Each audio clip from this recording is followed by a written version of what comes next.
Hello everyone. तो आज हम करने वाले हैं आपकी ज्योग्राफी बुक का वेस्ट मैनेजमेंट चैप्टर। तो चलिए हम जल्दी से स्टार्ट करते हैं। सबसे पहला क्वेश्चन है कि वेस्ट मैनेजमेंट क्या होता है।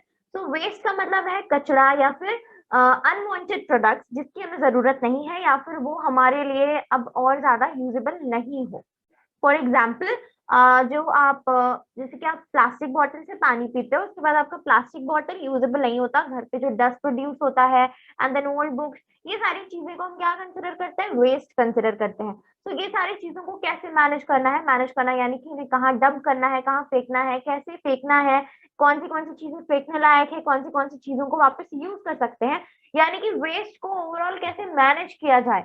तो इस प्रोसेस को कहते हैं वेस्ट मैनेजमेंट। ये आज की जनरेशन में काफी इंपॉर्टेंट है बिकॉज आज के बढ़ते हुए दौर में हम इन सारी चीजों को भूल ही जाते हैं कि हमें वेस्ट कम से कम प्रोड्यूस करना चाहिए ताकि हमारा ये एनवायरनमेंट साफ रहे। तो ये चैप्टर काफी इंपॉर्टेंट है। यूजुअली बच्चे क्या करते हैं कि बाकी चैप्टर्स पढ़ लेते हैं और इस चैप्टर को स्किप कर देते हैं। बच्चों ऐसा बिल्कुल भी मत करना क्योंकि इस चैप्टर से बहुत सारे इंपॉर्टेंट डेफिनेशंस आ सकते हैं और आते भी हैं। डिफाइन में तो बहुत सारे की टर्म्स इसी चैप्टर के रहते हैं, तो प्लीज इस चैप्टर को स्किप मत करना, इसमें से बहुत इंपॉर्टेंट क्वेश्चन बनेंगे। सबसे पहला क्वेश्चन है कि हमें वेस्ट मैनेजमेंट की जरूरत क्यों पड़ती है। So the most important the reason behind this is that कि बहुत सारी कंट्रीज है, राइट। आजकल इतनी सारी कंट्रीज में इतने सारे रेडियो एक्टिव वेस्ट प्रोड्यूस होता है न्यूक्लियर पावर प्लांट से और बहुत सारी रिएक्शन से।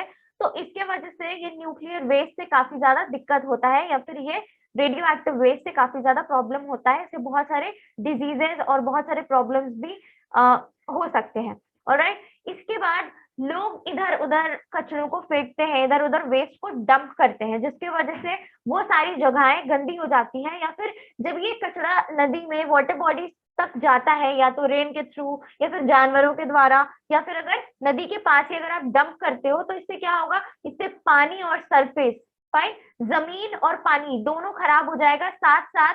क्योंकि ये कचरा आप जमीन पे डंप कर रहे हो तो इससे ग्राउंड वाटर, जमीन के अंदर जो पानी है अंडरग्राउंड वाटर भी इससे खराब हो जाएगा, फाइन, गंदा हो जाएगा। नेक्स्ट, जहाँ पे आप कचरा फेंकते हो वो जगह बहुत ज्यादा स्टिंग करेगी जिसकी वजह से वहां पे कीड़े मकोड़े आएंगे और फिर वो जगह ब्रीडिंग प्लेस बन जाएगा इन सारे फ्लाइज, रोडेंट्स, यानी कि इन सारे चूहों का, इंसेक्ट्स का, जिससे कि बीमारियां फैलेंगी। नेक्स्ट, जो रेन वाटर है, जैसे कि मैंने आपको भी जस्ट बताया कि अगर आप कचरा फेंकते हो इधर उधर तो रेन वाटर के थ्रू वो कचरा वाटर बॉडीज में आके वाटर बॉडीज को पॉल्यूट कर सकता है। नेक्स्ट इंपॉर्टेंट पॉइंट इज कि जब बहुत सारा कचरा हो या फिर हीप्स में, राइट, जब कचरे को आप एक जगह पे डंप कर देते हो तो उससे क्या होता है कि वो सारे कचरों से हार्मफुल और टॉक्सिक गैसेस भी रिलीज होती है जिसकी वजह से एयर पॉल्यूशन होता है। नेक्स्ट पॉइंट इज कि जब आप एग्रीकल्चरल या फिर इंडस्ट्रियल वेस्ट को ओपन लैंड और वाटर बॉडीज में डंप करते हो, इसकी वजह से सॉइल, वाटर और एयर पॉल्यूशन होता है। नेक्स्ट पॉइंट कि अगर जो डोमेस्टिक, इंडस्ट्रियल या फिर एग्रीकल्चरल वेस्ट अगर आप उसे अच्छे से नहीं ट्रीट करते, यानी कि आप उसे अच्छे से नहीं फेंकते, उसे अच्छे से डंप नहीं करते, तो इसकी वजह से ग्रीन हाउस गैसेस भी प्रोड्यूस होती हैं। अब यहाँ पे याद रखना कि कौन सी ग्रीन हाउस गैसेस है। For example, carbon dioxide, methane and then nitrous oxide. So remember these. Next कि ये सारे जो ग्रीन हाउस गैसेस है, इन सब, ये सब क्या करते हैं। तो ये सारे ग्रीन हाउस गैसेस की वजह से क्लाइमेटिक चेंजेस होती है, अनवांटेड या फिर अनसर्टेन, यानी कि अचानक से क्लाइमेटिक चेंजेस हो जाएंगी या फिर ग्लोबल वार्मिंग भी इसका रिजल्ट होता है। नेक्स्ट, एसिड रेन और ओजोन लेयर डिप्लीशन भी इम्प्रॉपर वेस्ट मैनेजमेंट का ही रिजल्ट है। Next, the radioactive waste, ये काफी ज्यादा डेंजरस होती है और इसलिए इसे अच्छे से हमें ट्रीट करना चाहिए या फिर इसे अच्छे से डंप करनी चाहिए। ऑलराइट, तो बहुत सारी वेस्ट है जिससे रिसाइकल और रीयूज भी कर सकते हैं जिसका बाद में काफी इस्तेमाल हो सकता है। ऑलराइट, तो कौन सी मेथड्स है जिससे कि हम सेफली वेस्ट को डिस्पोज कर सके। So the first one is segregation, then dumping और then composting. So remember these. पूछा जा सकता है कि name any 2 or 3 methods of safe disposal of waste, so you can write it. सबसे पहले आता है सेग्रीगेशन। सेग्रीगेशन का मतलब क्या है, सेपरेट करना या फिर अलग करना, यानी कि यहाँ पे मेनली आप कचरों को अलग करोगे, जो बायोडिग्रेडेबल या फिर नॉन बायोडिग्रेडेबल वेस्ट है उन दोनों को सेपरेटली अलग अलग रखोगे ताकि फर्दर ऑन उन्हें कैसे, जैसे कि आपके पास कोई जगह पे कचरा फेंका हुआ है, आपको पता नहीं है कि उसके अंदर कौन सी चीजें वापस यूज हो सकती हैं और कौन सी चीजें फेंकाए जा सकती हैं। ऑलराइट, तो वो सारा कचरा तो आपका उधर फेंका गया, लेकिन मे बी उससे बहुत सारी यूजफुल चीजें बन सकती थी, बहुत सारी यूजफुल चीजें रिसाइकल हो सकती थी। क्योंकि कचरा एक जगह डंप है तो पता नहीं चलेगा, इसकी वजह से वो सारी चीजें वापस रिसाइकल नहीं हो पाई। इसलिए segregation is a very good method. So remember the definition, क्योंकि डेफिनेशन आता है एग्जाम में। ऑलराइट, इसके बाद बायोडिग्रेडेबल और नॉन बायोडिग्रेडेबल वेस्ट को कैसे सेपरेट किया जाए, और इसमें आपका रेडियो एक्टिव वेस्ट भी आता है। ऑलराइट, तो हम क्या कर सकते हैं, हम अलग अलग कलर के डस्टबिन यूज कर सकते हैं जो यूजुअली होते हैं रेसिडेंशियल एरियाज में, फ्लैट्स में, अपार्टमेंट्स में। तो blue colour mainly non degradable और non biodegradable, and then green को बायोडिग्रेडेबल वेस्ट के लिए यूज किया जाता है। इसके बाद जो रेडियो एक्टिव वेस्ट है, उनके कंटेनर्स को अच्छे से मार्क करना चाहिए, पता चलना चाहिए कि वो रेडियो एक्टिव वेस्ट के लिए है या फिर हजार्डियस वेस्ट के लिए है। क्योंकि ये सारे वेस्ट प्रोडक्ट्स टॉक्सिक होते हैं नेचर में, और इससे अलग अलग तरीके की बीमारियां और बहुत सारे सिंड्रोम्स भी पॉसिबल है। फाइन। द बायोमेडिकल वेस्ट, यानी कि जो हॉस्पिटल से जो कचरा निकलता है, इन वेस्ट को भी अच्छे से अलग कंटेनर में प्रॉपर्ली उन्हें पैक करना चाहिए, ताकि किसी तरीके का लीकेज या फिर ये सारे प्रोडक्ट्स इधर उधर ना फैले। क्योंकि इनसे भी बहुत तरीके का प्रॉब्लम्स हो सकता है, जैसे कि जो बैंडेजेस है या फिर यूज सिरिंजेस, ये सारी चीजें हैं जिससे कि इन्फेक्शन हो सकता है। Next is colour coded plastic bags का भी इस्तेमाल कर सकते हो या फिर बिन्स का, ताकि इन सारे कचरों को आप आइडेंटिफाई कर सको कि इसमें बायोमेडिकल वेस्ट है, ट्रांसपोर्टेशन आसान रहेगा और फिर अच्छे से उन्हें डिस्पोज किया जा सकेगा। Next is dumping. तो डंपिंग मतलब कचरों का ढेर, कचरों को फेंकना या फिर कचरों को ग्राउंड में डंप करना, डाल देना या फिर फेंक देना, ताकि वहां पे वो डिकम्पोज हो जाए। और इसे मेनली सिटी से, रेसिडेंशियल एरिया से दूर फेंका जाता है। तो इसकी एडवांटेजेस क्या होती है कि ये कन्वेंशनल है, इनएक्सपेंसिव है और वाइडली यूज्ड है। इसमें ज्यादा खर्चा नहीं लगता, ज्यादा मेहनत भी नहीं लगता। डिसएडवांटेजेस क्या है कि ये एनवायरनमेंट के लिए काफी ज्यादा हार्मफुल है। भले ही आपके घर के पास ना हो, लेकिन ये एनवायरनमेंट को तो हार्म पहुंचा ही रहा है, और इसके साथ साथ ह्यूमंस और लिविंग ऑर्गेनिजम्स को भी हार्म पहुंचाएगा। अब इन कचरों में से जो ओडर निकलेगी, यानी कि जो स्मेल निकलेगी, वो भी काफी ज्यादा हार्मफुल है। Next is dumped waste breeding ground for the flies, mosquitoes and harmful bacteria। अब ये सारी जगहें जहाँ पे आप कचरा फेंकते हो, वो ब्रीडिंग ग्राउंड है।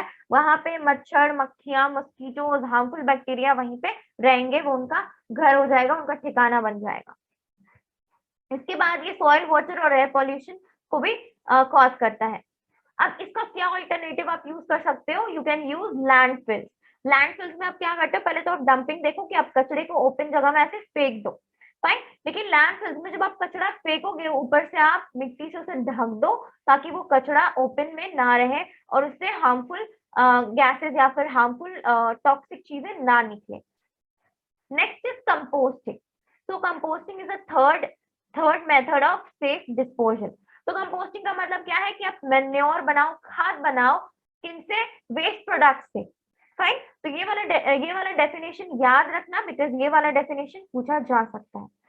Alright, so let me read it out. A natural biodegradation process in which the biodegradable solid waste can be converted into nutrient rich manure, यानी कि इसमें biodegradable waste को हम न्यूट्रिएंट जिसमें न्यूट्रिएंट्स हो वैसे मैन्योर में से कन्वर्ट कर सकते हैं माइक्रो ऑर्गेनिजम्स के मदद से।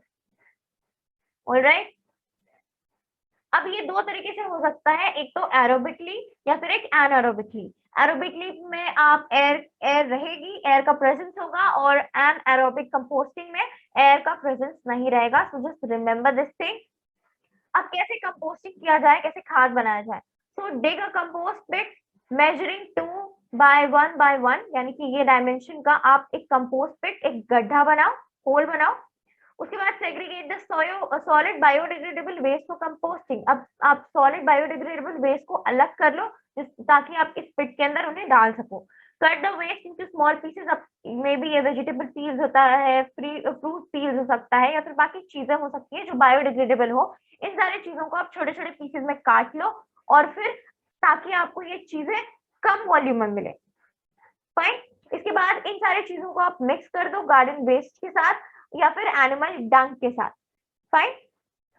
अब इसके बाद क्या करो, cover the fat filled cover the filled pit with a thin layer of good quality soil. इसके बाद आप उस पिट के अंदर इन सारी चीजों को डाल दो और फिर पिट को ऊपर से कवर कर दो अच्छे क्वालिटी के सॉइल के साथ। फिर ऊपर से आप थोड़ा सा पानी छिड़को। Okay, sprinkle water over the decomposing और decaying waste once or twice in a week to ensure moisture, ताकि इसमें पानी की कमी ना हो, इसलिए आप वीक में 1 से 2 बार इसको ऊपर से पानी स्प्रिंकल करो। Leave the pit undisturbed for about 3 months for composting process to get completed। आप जो पिट है, जो गड्ढा है, उसे बिल्कुल भी डिस्टर्ब मत करो ताकि आसानी से उसके अंदर कंपोस्टिंग हो सके। अब इसके एडवांटेजेस क्या है? तो इसके एडवांटेजेस है, सबसे पहले तो ये वाटर रिटेंशन कैपेसिटी को इंक्रीज करता है। वाटर सॉइल का वाटर को एब्जॉर्ब करने का या फिर वाटर को होल्ड करने की कैपेसिटी को इंक्रीज करता है। Enhances the soil nutrients like nitrogen, potassium and phosphorus. तो ये सारे न्यूट्रिएंट्स सॉइल के अंदर आ जाएंगे because of decaying biodegradable waste. reduces the need to buy chemical fertilizers। obviously अगर आप घर पे खुद कंपोस्ट बना सकते हो तो आपको बेमतलब का बाहर से खरीदने की जरूरत नहीं पड़ेगी और ये एक नेचुरल डिस्पोजल मेथड है। Next, enriches poor soil quality by adding humus and make it more fertile। अब आप इस कंपोस्ट को खेती बाड़ी में यूज कर सकते हो, फार्मिंग में यूज कर सकते हो, गार्डनिंग में यूज कर सकते हो। Next point is vermi composting. Vermi composting क्या होता है? ये कंपोस्टिंग मेथड है जिसके अंदर आप अर्थ वॉर्म्स को डालते हो बायोडिग्रेडेबल वेस्ट में और यहाँ पे अर्थ वॉर्म्स ही आपके वेस्ट को कंपोस्ट में कन्वर्ट करता है, कंपोस्ट में कन्वर्ट करता है। तो रिमेंबर दिस, ये भी आता है 1 मार्क डेफिनेशन में। अब क्या जरूरत पड़ती है या फिर क्या क्या तरीके हैं रिड्यूसिंग, रीयूजिंग और रिसाइकलिंग वेस्ट? वेस्ट को रिसाइकिल करने की या फिर वेस्ट को रिड्यूस करने की, रीयूज करने की। तो जो 3R होता है उसका फुल फॉर्म होता है रिडक्शन, रीयूज एंड रिसाइकलिंग। तो रिडक्शन का मतलब यानी कि आप वेस्ट को रिड्यूस करो। कैसे रिड्यूस करोगे या फिर क्यों, पहली बात क्यों रिड्यूस करोगे? तो इससे जो वेस्ट प्रोडक्ट होगा वो कम प्रोड्यूस होगा। अगर आपके पास वेस्ट कम होगा तो आपको डंप करने की ज्यादा जरूरत नहीं आएगी, ज्यादा आपको कचरे को डंप करने की, यानी कि मैक्सिमम जो आजकल अपार्टमेंट जहाँ पे आप देखते हो कि वहां पे proper sewage system, proper drainage system नहीं होता क्योंकि वहां पे वेस्ट बहुत ज्यादा है। अगर वेस्ट कम होगा तो आपको वेस्ट मैनेजमेंट के बारे में कम सोचना पड़ेगा। और ये वाला जो मैंने हाईलाइट किया है, this is a definition of source reduction of waste. Fine. अब आप किन तरीकों से वेस्ट को रिड्यूस कर सकते हो? पहली बात कि आप वही प्रोडक्ट्स को खरीदो जिसके मैन्युफैक्चर में कम से कम रिसोर्सेज लगे, यानी कि जिसे बनाने में कम से कम चीजें लगे। नेक्स्ट, आप जो भी चीज खरीदते हो वो लॉन्ग लास्टिंग हो ताकि आपको बार बार वो चीज ना खरीदनी पड़े। जो भी चीज खरीदो उसमें कम पैकेजिंग हो और चीजों को बल्क में खरीदो ताकि आपको ज्यादा पैकेजिंग ना करनी पड़े, राइट। इसके बाद बाय फॉर एग्जाम्पल आपको शुगर खरीदना है तो आप अगर आज ही जाकर हैवी अमाउंट में शुगर खरीद लोगे तो आपको बार बार प्लास्टिक लेने की जरूरत नहीं पड़ेगी जिसके अंदर आप उस शुगर को ले सको। Next, by only the right quantity of what we really need, यानी कि आपको जो चीज की जितनी जरूरत है उतना ही लो। यानी कि यहाँ पे आप क्या कह सकते हो, जैसे कि फॉर एग्जाम्पल आपको जरूरत है आपके घर में बस 2 ही चेयर्स की, 2 ही प्लास्टिक चेयर्स की, तो आप घर पे 2 ही चेयर यूज करो, 3 चेयर मत खरीदो। यानी कि आपको जितनी की जरूरत है उतनी ही खरीदो। रीयूज का मतलब क्या है? जो चीजें आपके पास है उन चीजों को बार बार इस्तेमाल करना, उनमें कुछ रिपेयर्स करके और कुछ मेंटेनेंस करके उसे बार बार इस्तेमाल करो। इससे पहले कि वो खराब हो जाए उससे पहले आप उसको जितना इस्तेमाल कर सकते हो उतना इस्तेमाल करो। इसका नीड क्या है कि इससे कम से कम वेस्ट प्रोड्यूस होगा। इसको आप कैसे कर सकते हो, उसकी क्या मेथड्स है? तो आप इसमें क्या कर सकते हो, use of materials and goods as many times before rejection. उसको रिजेक्ट करने से पहले उसको जितना इस्तेमाल कर सकते हो उतना इस्तेमाल करो।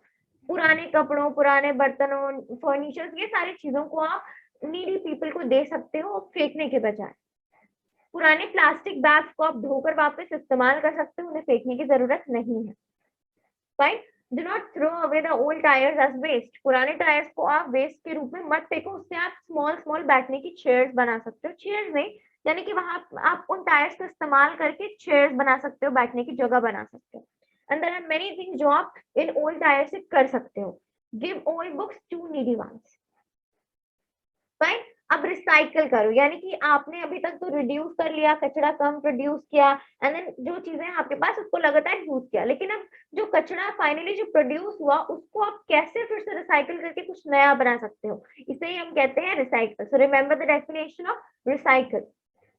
इसकी जरूरत क्या पड़ती है, क्योंकि रिसाइकल करने से क्या होता है कि आपको रॉ मटेरियल्स की बार बार इस्तेमाल नहीं पड़ती, आपके पास जो चीजें हैं उसी को आप रिसाइकल करके कुछ और बना रहे हो, तो आपको फिर से, फॉर एग्जाम्पल अगर आप केक बनाते हो, अगर आप बिस्किट केक बनाते हो, तो बिस्किट केक बनाने के लिए आपको क्या जरूरत पड़ती है, बिस्किट्स की, शुगर की, एंड देन थोड़ी बहुत और इंग्रेडिएंट्स की, लेकिन जब आप फिर से केक बनाते हो तो उसमें आपको सारी चीजें फिर से चाहिए होती है, तो this is the difference. Fine. अब इसमें एक और इसकी बेनिफिट है कि ये नेचुरल रिसोर्सेज को भी कंजर्व करने में हेल्प करती है, इससे लेस वेस्ट प्रोड्यूस होता है। अब इसमें क्या क्या मेथड्स है, क्या क्या तरीके हैं, fine. So you can remake new products from the older one, जैसे कि स्कूल में होती है ना, पुरानी चीजों से आप आर्ट एंड क्राफ्ट करते हो, तो ये चीजें हैं रिसाइकल करने की। और भी बहुत सारे इंडस्ट्रियल मेथड्स हैं जिससे कि ओल्ड चीजों को रिसाइकल किया जाता है। Repurpose glass jars and container, जो आपके पास पुराने जार्स है, ग्लास जार्स और कंटेनर्स है, उसमें आप कुछ चीजों को स्टोर कर सकते हो। For example pickle, make your own compost, आप खुद का कंपोस्ट खुद ही प्रिपेयर कर सकते हो। अब यहाँ पे कुछ टर्म्स है, ये सारे टर्म्स आते हैं डिफाइन करने, तो please learn the definition of all of them. सबसे पहली बात, पैथोजेंस क्या होती है, तो पैथोजन कोई बैक्टीरिया हो सकती है, वायरस हो सकती है, या फिर कोई और माइक्रो ऑर्गेनिज्म हो सकती है जिससे किसी तरीके की डिजीज पॉसिबल है, so just remember the definition of it. Next is greenhouse gases, तो वो सारी गैसेस जो कि ग्रीन हाउस इफेक्ट में कंट्रीब्यूशन करती है या फिर जो ग्रीन हाउस गैसेस कॉज करती है, उन्हें हम कहते हैं green house gases. Fine. Example है CO2, CFC etcetera. So you can learn these. And then we have acid rain, तो एसिड रेन क्या होती है, यानी कि रेनफॉल के टाइम जब ऐसी रेनफॉल जो ज्यादा एसिडिक हो as comparison to the normal rainfall. अब इसका रीजन क्या होता है, ज्यादा एटमॉस्फेरिक पॉल्यूशन की वजह से। अब इसका रिजल्ट क्या होगा कि इससे एटमॉस्फेयर का हार्म हो सकता है, एंड फॉरेस्ट एंड लेक्स का भी हार्म होता है, बहुत सारे मॉन्यूमेंट्स भी इसके वजह से डिग्रेड होते जा रहे हैं। ओजोन लेयर डिप्लीशन क्या होता है, सो ओजोन लेयर का थिनिंग, फाइन, जो अपर एटमॉस्फेयर में प्रेजेंट है उसका थिनिंग, वो धीरे धीरे पतला होते जाता है। Next is global warming. तो ग्लोबल वार्मिंग क्या है, अचानक से ओवरऑल अर्थ के ओवरऑल टेम्परेचर का बढ़ जाना। फाइन। ये green house gases, green house effect को कंट्रीब्यूट भी करता है। ऑलराइट, जस्ट सॉरी, यहाँ पे जो मैंने आपको बताया ग्लोबल वार्मिंग का एक मोस्ट इंपॉर्टेंट रीजन क्या है, green house effect. Green house effect की वजह से भी ग्लोबल वार्मिंग होती है। So sorry for that. Next is zero waste. तो जीरो वेस्ट किस चीज, जीरो वेस्ट क्या है या फिर इसका क्या सिग्निफिकेंस है, so it stands for the meaningful reduction of waste at source by the producers of goods. Fine. तो यानी कि जीरो वेस्ट, वेस्ट का कम से कम वेस्ट, फाइन, वेस्ट का कम से कम production. Next is green procurement. So remember the definition, ये आता है, दिस इज वेरी इंपॉर्टेंट, अगर आपके बोर्ड्स में ना भी आए तो ये प्री बोर्ड्स में बहुत बार पूछा जाता है। Acquisition of recycled products and services. तो गाइस, यही था आपके इस चैप्टर में। I have marked all the definitions, all the important terms and all the important parts from this chapter. So do not ignore this chapter. This is my humble request. इसमें से बहुत important questions बनते हैं. We'll be meeting soon in the next video. Thank you so much.